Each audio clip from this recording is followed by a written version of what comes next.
Bismillahirrahmanirrahim. Assalamualaikum warahmatullahi wabarakatuh.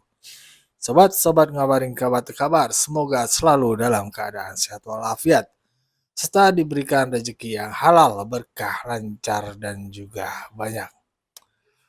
Ada video dari Bang Pitrah ya, yang memberikan permen lollipop kepada Said Didu.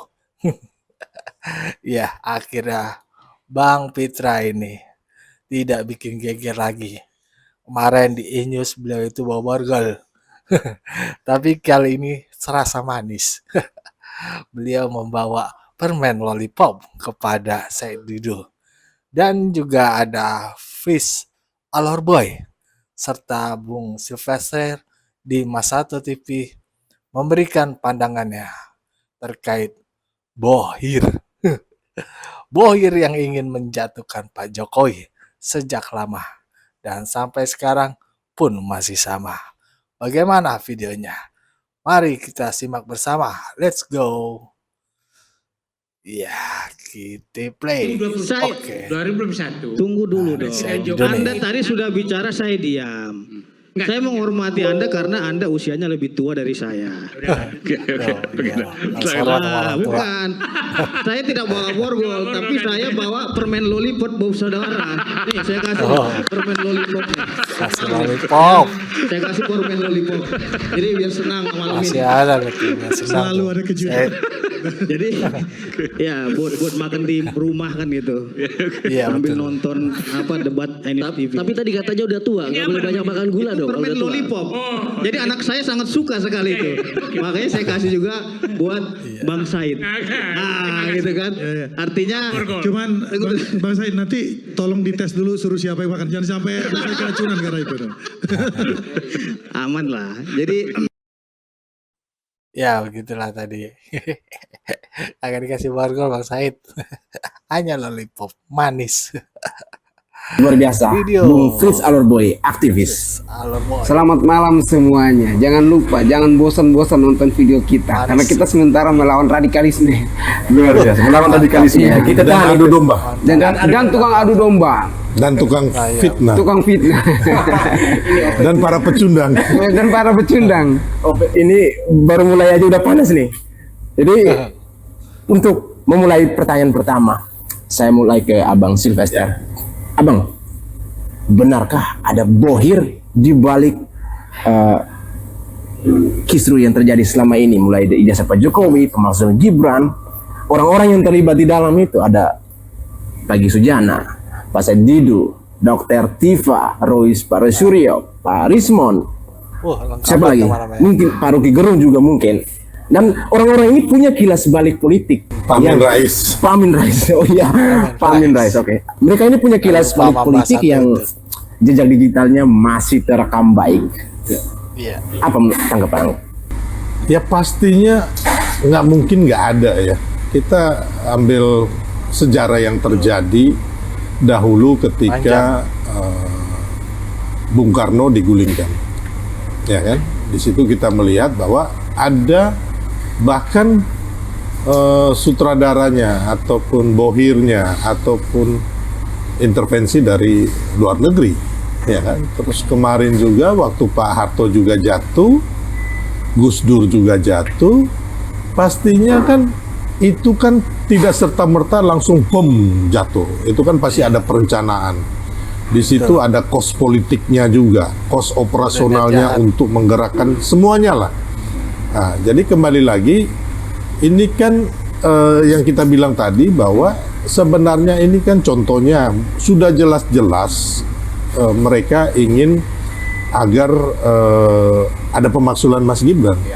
Dan tentunya kita lihat juga di beberapa video, beberapa media, bahkan mereka ingin agar terjadi kudeta dan juga terjadi revolusi. Saya tahu di soal kudeta dan revolusi ini menjadi menarik karena kita akan menghubungkan antara realitas politik dengan konspirasi nih, Abang. Ini ngeriwet ngomongnya ini. Kudeta. Aduh, berat nih. Tapi emang orang yang berusaha itu ada ya. Kalau kita lihat tuh dari kemarin juga. Zaman-zaman Pak Jokowi lah muncul, kelihatan banget lah. Bung Frit, seperti yang abang katakan tadi, ini kilas balik politik ini.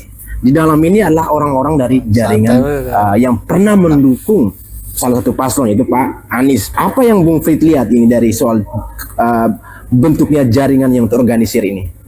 Jadi sebelum sampai ke situ, saya mau bilang begini, Anies itu menyesal didukung oleh mereka.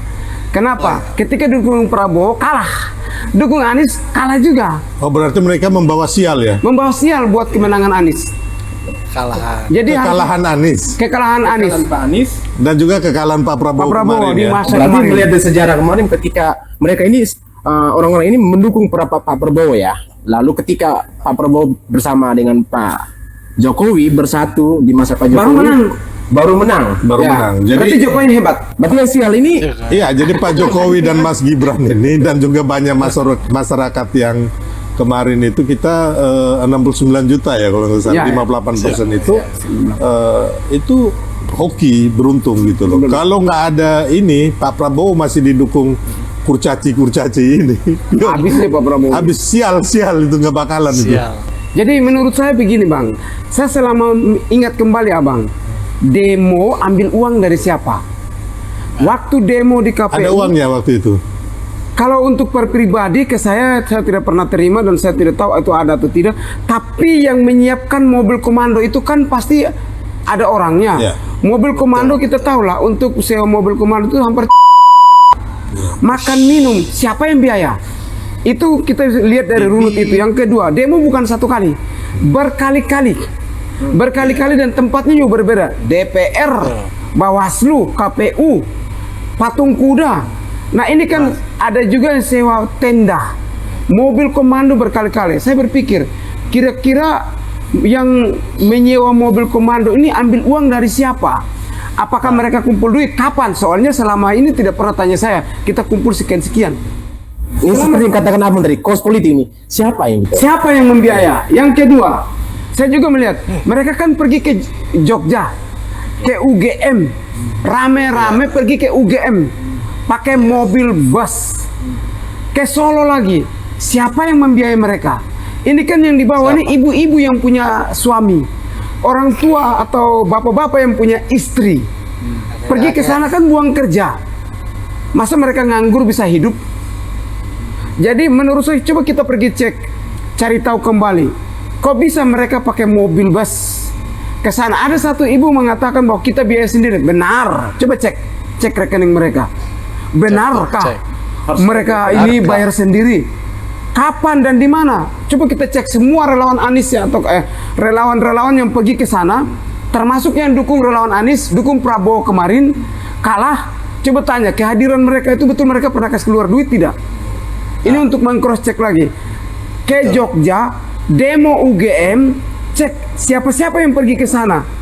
Cek rekam jejak mereka, pekerjaannya apa?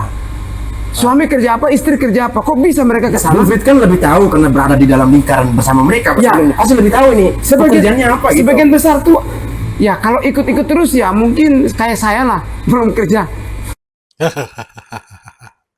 Kayak saya belum kerja, pengangguran berarti dong. Begitu. Jadi ke Solo. Jadi kalau orang belum kerja, setiap kali demo di mana ada mereka. Setiap kali ada kegiatan yang istilahnya gulingkan Jokowi, ada mereka. Ketika menghajar Gibran dengan isu Fufafa, ada mereka.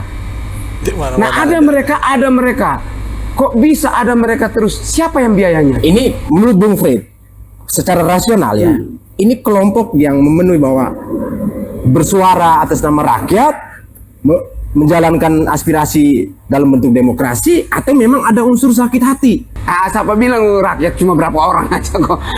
Cuman berapa orang yang dimana kalah pilpres, tetapi ada sebagian besar yang kalah pilpres sudah menerima kemenangan Pak Prabowo Gibran.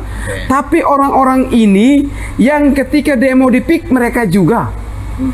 Demo protes PIK mereka juga, yang dibawa Kojonudin, Said Didu dan kawan-kawannya.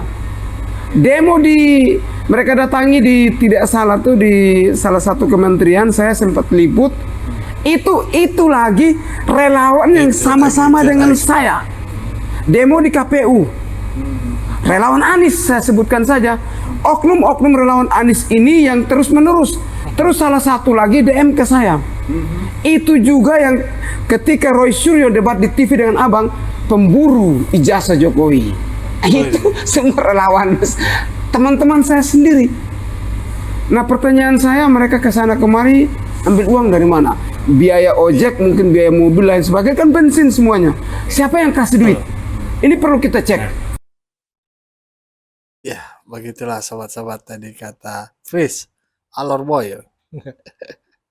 Ya, bohirnya siapa? Belum ketahuan sih. Namanya itu invisible hand ya.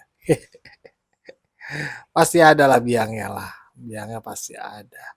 Karena kita tahu ya, Pak Jokowi itu pada saat menjadi presiden, banyak organisasi, orang yang tersingkirkan sama Pak Jokowi.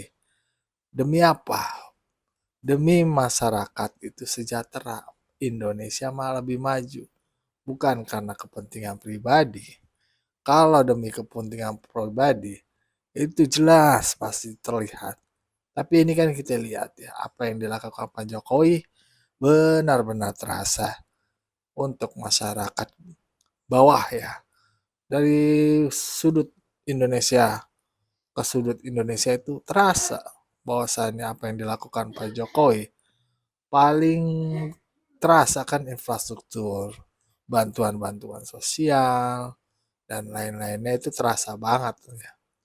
Ya, apalagi Pak Jokowi itu melawan mafia-mafia migas ya. Itu kan bakal membuat orang yang berkepentingan itu terganggu sama Pak Jokowi lah menurut gua. Ya, bagaimana menurut sahabat-sahabat? Berikan pendapatnya di kolom komentar. Wassalamualaikum warahmatullahi wabarakatuh.